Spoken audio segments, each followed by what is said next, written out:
Good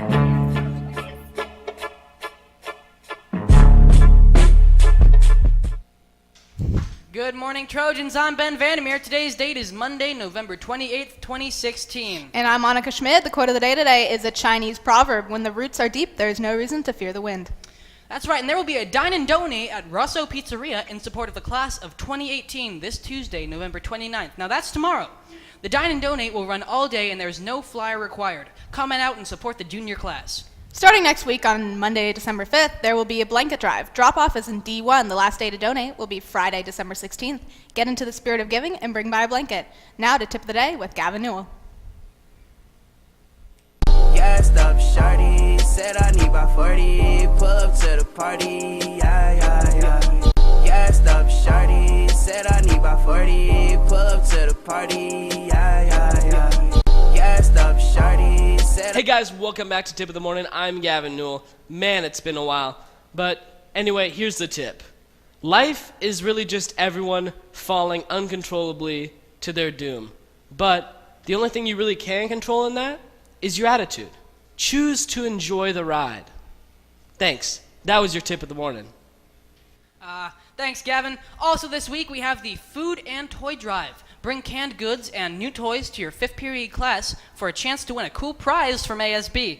And now it's on to the weather with myself, Ben the Weather Dude. Ben, what's going on?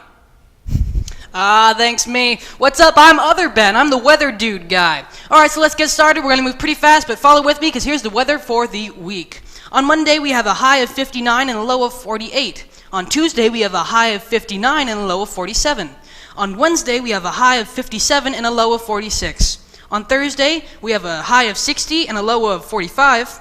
And on Friday, we have a high of 59 and a low of 44. Now, it's going to be usually pretty sunny with a little bit of clouds on Monday and Wednesday. So, yeah, keep an eye out. It's going to be a fun week. Now, back to our fabulous anchors. See you later, guys. Thanks, Ben. Are you at all interested in politics, current events, or debating? Alpha Debate Ed. JSA would love to see you at their meeting today in A5 at lunch. We will be debating the death penalty and also preparing to make our legislation to be submitted for Winter Congress, which we will be attending in Sacramento in February. Wow, that sounds pretty cool. I would highly advise you to go. Also, after school today, there was a Skills USA meeting in A6. Now into sports with Griffin.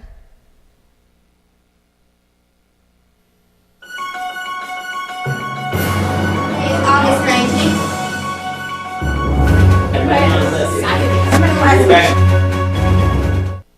Thanks, guys. Hope you had a long, resting, and fruitful break.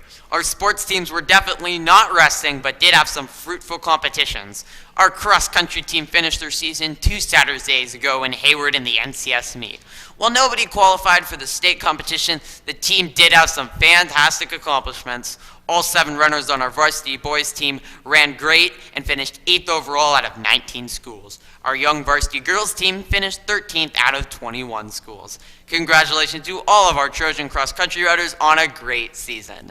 Now, all 3 of our basketball teams opened up their season against St. Vincent over the break. The freshman team had a remarkable comeback victory, the JV team squashed the Mustangs, and most excitingly, the varsity team held off St. Vincent's 47-43. I'm back. Joey Potts led the Trojans with 16 points and 12 rebounds. We talked with Justin Wolbert and Whitaker Ellis, 2 of the Trojan players, after the game. However, if you're not a Trojan, you did have some sound problems and don't have money. But when I asked Justin how he made 2 clutch free throws, he said he just imagined his coach yelling at him.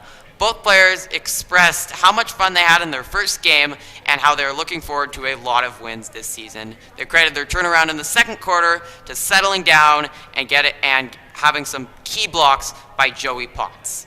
And on Saturday, the varsity boys basketball team traveled to Napa High and won again, outlasting the Indians 49-41. The JV team fell short against Napa, but the freshmen got another victory. Great job to all 3 of our boys basketball teams. Meanwhile, our JV girls basketball team is showing a lot of promise for a strong season after its first real games over the break. They routed San Rafael 50-20 and followed it up with a hard-fought 34-32 victory over Drake High. Our young varsity girls basketball team did fall short to San Rafael 41-32 and lost to a very good Drake team 44-25 in their first games of the season. However, Nicole Costa led the Trojans in the Drake game with 9 points. These Trojans, though, I believe, have strong promise to build as a team as the season goes along. Finally, a quick shout out to the Oregon State Beavers for defeating the Oregon Ducks in the Civil War in football for the first time in 8 years. This was an amazing story of resilience and David beating Goliath after failing many times. I am so happy the rightful school owns Oregon. Now that's all for sports, and let's head back to our great anchors, Ben and Annika. Thanks, Griffin. Now in local news, the Cinema West Cinemas are looking for an upgrade. The Petaluma-based movie theater company with locations across California and Idaho are planning to revamp its downtown cinema as a model for modern movie-going, adding plush seats, restaurant-quality food, upgraded sound, beefed-up screens, beer, and wine.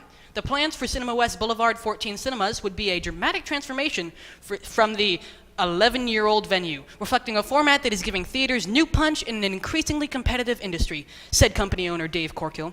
While it wouldn't be the first of Cinema West's 10 theaters to adopt the approach, Petaluma's hometown venue would become the company's flagship, he said. He says, when people want to see what we can do in their community, we want to bring them here to Petaluma to show them what we can do.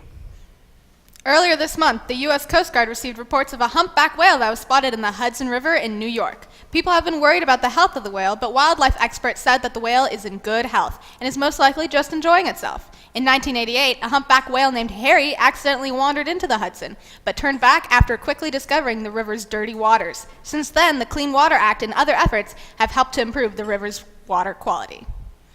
Environmental issues are on the rise, and Germany knows what's up. Today, Germany is the world's #1 recycler, and they are very efficient. By using color-coded bins in every public place, and by being conscious at home, they recycle 65% of their waste. Impressive. A German law passed in 2015 that requires all Germans to compost is creating a huge change in the environment. So far, 10 million tons of compost are contributing in the creation of biogas plants, and organic fertilizer. These German successes help lead and inspire us for the future. That's all for today. Tune in tomorrow for another episode of Trojan Live. And make it a great day. See ya.